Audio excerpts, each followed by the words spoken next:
Hi, friends, and welcome today to this mentoring moment. And so today, let's just this sort of experience that you and I are having, as if we were connecting today over breakfast, and we're talking about life. And maybe you're going through a hard time. And what I would be encouraging you to do as you're going through a hard time is to face it. It's never healthy to simply live in a place of denial. If you've had the death of a loved one, or the death of a marriage called divorce, or you're going through financial difficulty, or whatever the case may be, denying what you're going through is not faith. That's not faith. Faith is able to face it head on.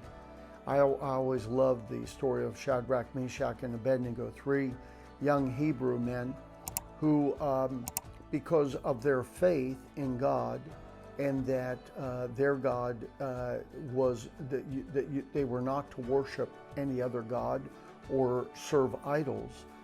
They were in a foreign land in Babylon, and the leader of that land, Nebuchadnezzar, had an idol, probably an idol of himself, most scholars believe. And as they would play music and this idol would be displayed, it was the law that you had to bow before it. You had to pay homage to it, basically worship it. And they said, we can't do that. And they said, well, if you don't do that, we're going to kill you. And the form of execution was going to be throwing them into a furnace of fire. And they actually heated this furnace up 7 times hotter than it had ever been heated up before. And here's the statement, and I want you to hear it today, because it has a lot to do with decisions we make, the perspective that we have. And in this case, this is some of the most legitimate faith I see in the Bible. I encouraged recently a dear brother in Christ, a dear friend, for many, many years, a hero in the faith to me. His wife was in the hospital, and it appeared that she was going to be going home to be with the Lord, and indeed she did a few days later, and she's with Jesus now. But he was going through a hard time, should have been. He was fragile. And we encouraged him. We talked to him by phone, and we encouraged him in this very same story that I'm leaving with you today. Many of you are familiar that Shadrach, Meshach, and Abednego, these three young Hebrew men, what they said to Nebuchadnezzar demonstrated incredible faith, and please hear this word, but also trust. Because some people claim to have great faith, but they don't understand trust. See, we can demonstrate our faith towards God and towards the result that we are praying for, what we're hoping for, Hebrews 11:6 and 11:1. Now, faith is the substance of things hoped for, the evidence of things not seen, is what Hebrews 11:1 says. But what if it doesn't happen? What if you're praying for something and it doesn't go that way? What does that do to your faith? And what does it do to your perspective, the way you view God? See, some people naively think that God is only a good God when good things happen in their life. And when bad things happen, He's a bad God. And can I tell you, you're more of a fan than you are a person of faith. Because see, a fan is like that. A fan, if their favorite baseball player is really in a hot streak and hitting home runs and playing in the field great, he's just doing great every time he's out there, man, they're cheering. But let him get into a slump, and some of those same fans, because they're fans, they'll begin to boo that player. Some people are like that with God. They claim to have faith in God, but they view God, they judge God, if you will. Their perspective of God is based upon how circumstances are going in their life. But back to Shadrach, Meshach, and Abednego. Here's what they said. They told Nebuchadnezzar, they said, listen, we understand. we're not in denial, that what you've said is if we refuse to bow down to this idol, which is against our faith, if we refuse to do that, you're going to kill us. You're going to throw us in to that furnace of fire. We get it. But we believe that our God will deliver us. But listen to this, my friend, listen. But even if he doesn't, we're still not going to bow down. Now see, to me, that is one of the greatest demonstrations of legitimate faith and trust in God that I see in all of the Bible. And I've encouraged probably many thousands of people to look at this and to view this. It's the way I do my best to live my life. Do I always succeed? No, neither do you. None of anybody who claims that they bat 1,000 and never mess up and never make mistake. They're not being honest. Really, we all make mistakes. And can I also say real quickly, not every mistake is sin. That'll be another lesson, another mentoring moment. But let me conclude this by saying they had the kind of faith that they were praying for, they were hoping for, they were believing for, that if Nebuchadnezzar threw them into this furnace of fire, was the matter of execution. Wasn't an electric chair. They were not going to be hung by a rope. They were not going to be crucified. They were not going to be shot or stoned to death. That form of execution was going to be, they were going to be burned to death. Horrible death. They said, our faith, we are believing that our God is going to deliver us from your hand. But listen to the second part once again, but even if he doesn't, we're still not going to bow down. I've watched some people believe God for a miracle. It's often for a loved one who has an illness, a sickness, a disease. And they've got great faith. They'll declare their faith. They will lay hands upon this person. They'll have many people praying. That's everything they've done is right, and they're good people. But I have watched some people, not the majority, but I have watched some people that when that person isn't healed, when they die, I've watched some people turn away from God because God did not do what they asked him to do, what they thought he should do. Now, I would agree with everyone that God has not always done for me what I thought was logical, what made sense, what brought glory to him, what in every sense of my human way of looking at things, it was the right thing. But can I trust God when I do not understand God? Can you trust God when you do not understand?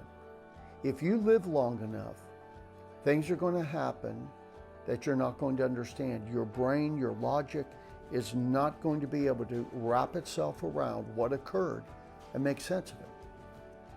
And can you trust God?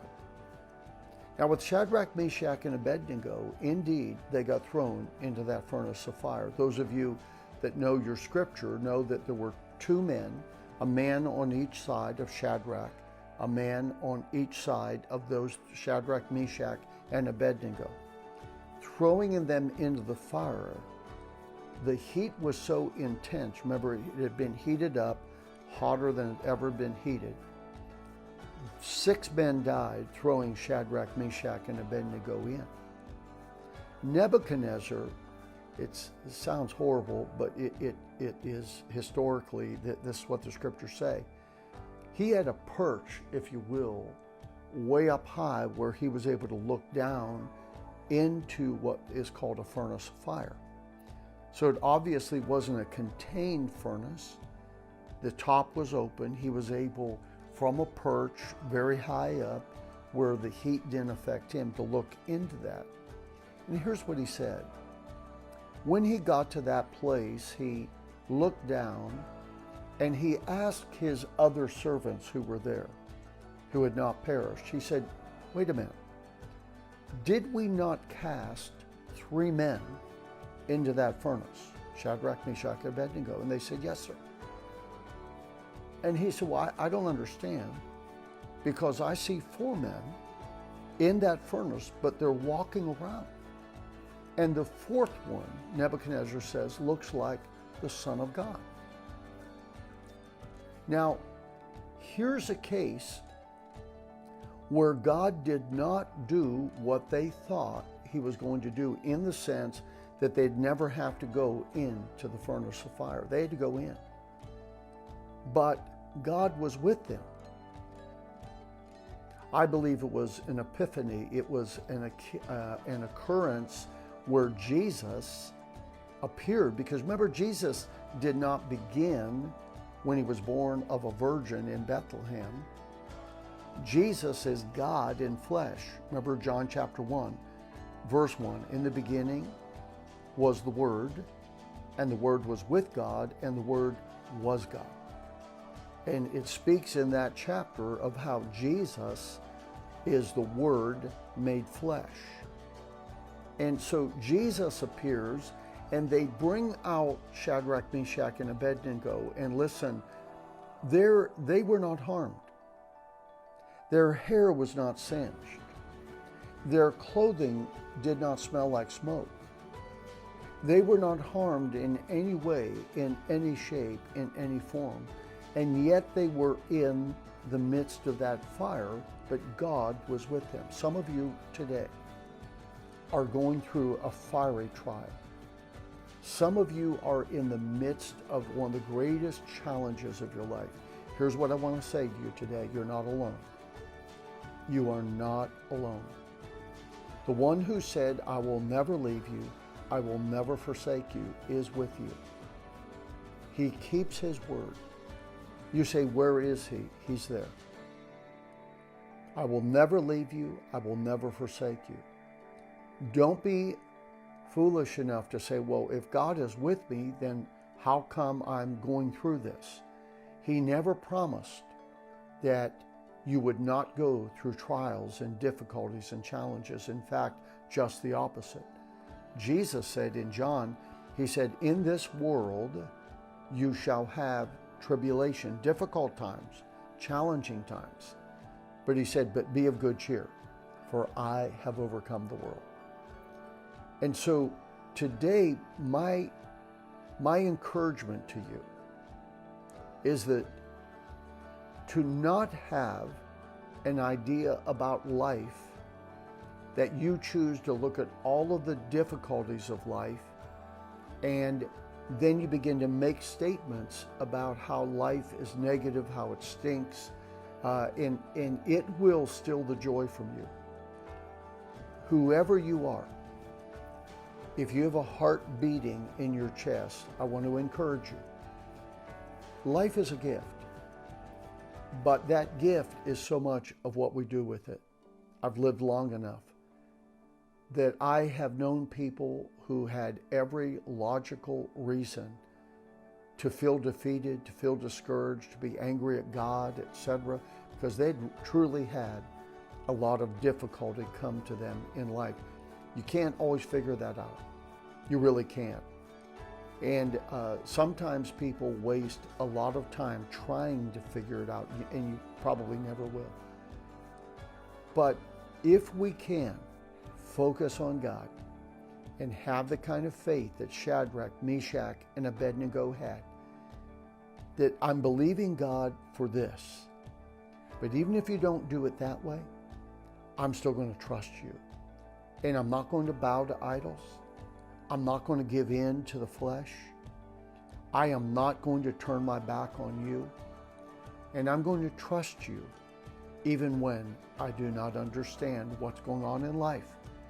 I believe that you're going to bring me through. I believe that the one who is Alpha and Omega, beginning and the end, the author and the finisher, is not going to give up on me, but is going to bring me through.